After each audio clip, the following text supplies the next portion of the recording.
Welcome everyone to this summary of Horizon 5's Series 21 update, dubbed Explore the Horizon.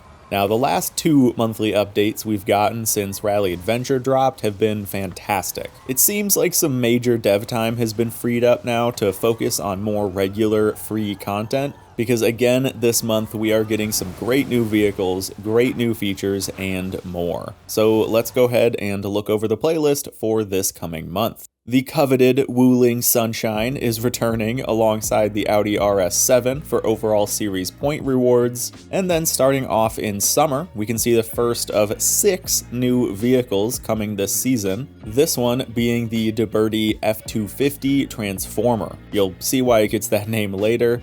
And that comes alongside a returning car, the Porsche Macan Rally Raid. Later in the season, we can grab some more rare clothing like the Cupra race suit and Apex Predator's DLC clothes, and a 250,000 credit treasure hunt, which involves some of the new Pathfinder accolades we'll talk about later. And then the Forzathon shop has the 300 SL and Velociraptor 6x6. Next up, we've got the 1986 F-150, an American classic if there ever was one, and that comes alongside another chance at the number 44 Extreme E. You'll find a host of auto show cars throughout the rest of the week, but the Bentley and the GT70 are a bit pricier, so worth grabbing if you don't yet have them. And then we've got another set of Pathfinder challenges to get a 250,000 credit treasure hunt find, some more rare clothing as well, and a DB5 alongside the number 11 Rockstar trophy truck. In winter, now we're getting another classic pickup, the Chevy K10, which technically could also be converted to a C10, alongside the Rip Rod Hot Wheels. The Bronco and the Cuda are the two priciest cars to grab from the festival this week, pretty standard fare otherwise, and the Forzathon shop has the 95 GT2, as well as a Ford Escort.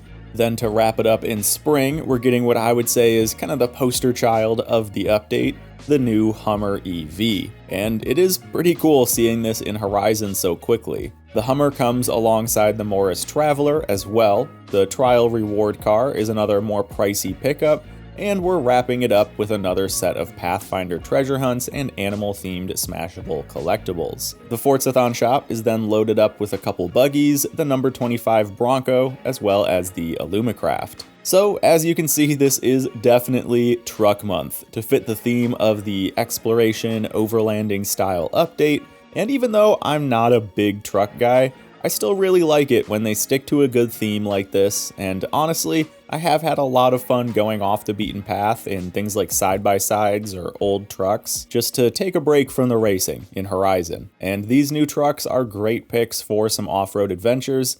I just wish they added the best overlanding car ever made, the Honda Element. But until then, we are actually getting 2 more cars free of charge, distributed to all players with the new update, the 2021 Cupra Formentor, and the Cupra Tavascan concept car. So in total, that brings us to 6 all new to Forza cars in this update, which is huge. I really hope they can keep delivering cars on a scale like this, because with 6 cars, we're basically getting into the territory of having something like Horizon 3 or 4's paid DLC car packs, but for free. I feel back when we were only getting around 2 new cars per update, a lot of the community was saying that they would pay for those DLC car packs we used to get if it meant more cars in the game, but it seems like we just might not have to pay, which is fantastic if this is the route they continue to go down. Now, of course, there are quite a few more exciting things to talk about coming with the update. One being the new themed overlanding visual mods for 16 of the cars in the game, which includes the 4 new trucks we'll be getting.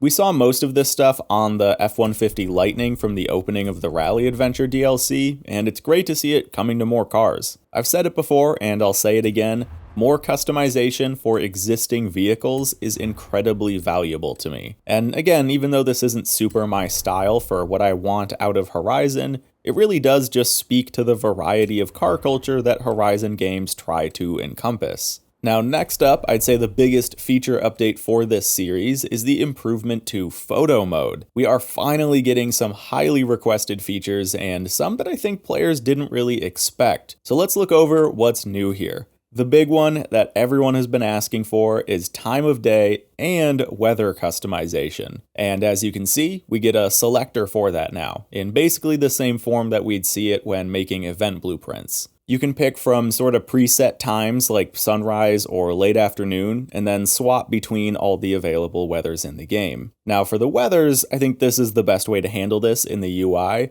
But I do wish we got more of a slider for the time of day instead of the 8 preset times. With a slider that, let's say, had a notch for every half hour or so, we could get a little more custom with the lighting and get those shadows just right for the shot. But I do totally understand that this is kind of already just an existing system they plugged into the photo mode, and it is already a huge upgrade, so I'm definitely happy with it as is. Now there's plenty more here as well, including wheel angle. We can straighten the wheels or have them at full left or right lock, and this is really one I wish we got a slider for, but that might have been trickier to implement with a lot of the cars having different steering locks, so again, still a major upgrade from what we had. Now below that is an update that I am super excited to see. We can now pose our driver outside of our car, and it's actually fairly customizable. You can put your avatar in 8 different locations, kind of all surrounding your vehicle, and then pose them with many of the emotes you've unlocked through the rest of the game. This is one of those good features that helps prop up other existing features pretty well. You know, the whole avatar system is just underused in Horizon, at least in my opinion. So having more reasons to unlock clothing and emotes and customize your avatar for cool photos is fantastic. It's a great feature update in its own right, and it gives more purpose to other existing features. So big win in my book. And we're not quite done. Playground has also done a bit of a QOL update here by adding a guidelines section that gives us things like grids,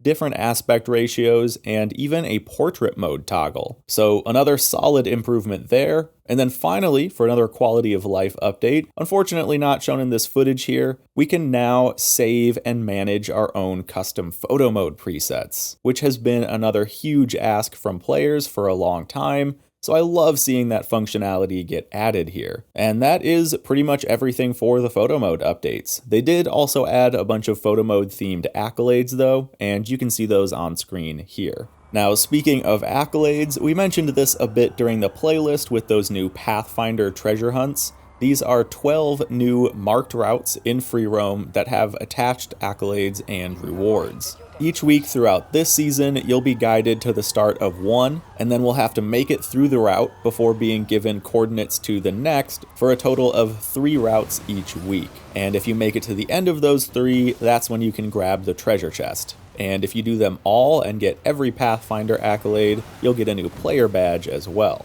Alright, and now to wrap us up for this month's updates, the Event Lab is getting some new props too. We've got some new photo booth style props in the decorations tab to fit with the photo mode updates. And there's a new tab being added, Racing, that includes the props Playground used to build the oval track, and these are snappable. I would really love to see more racetrack-focused props in the future though, as this isn't really enough to build a more complex track out of. But again, still happy to see it, and I love those photo booth props. I think that's going to make those photo shoot event labs a lot more interesting. And now, of course, we've got to check out the tease for next month's update, and this one has me very hopeful and excited because it is labeled Upgrade Heroes. This is going to include the Horizon test track, which, as they mentioned on stream, is a brand new feature that we'll be able to load into from free roam, and then within the test track, upgrade and test cars with friends. So big track day vibes. I'm super curious to see how that's going to get implemented.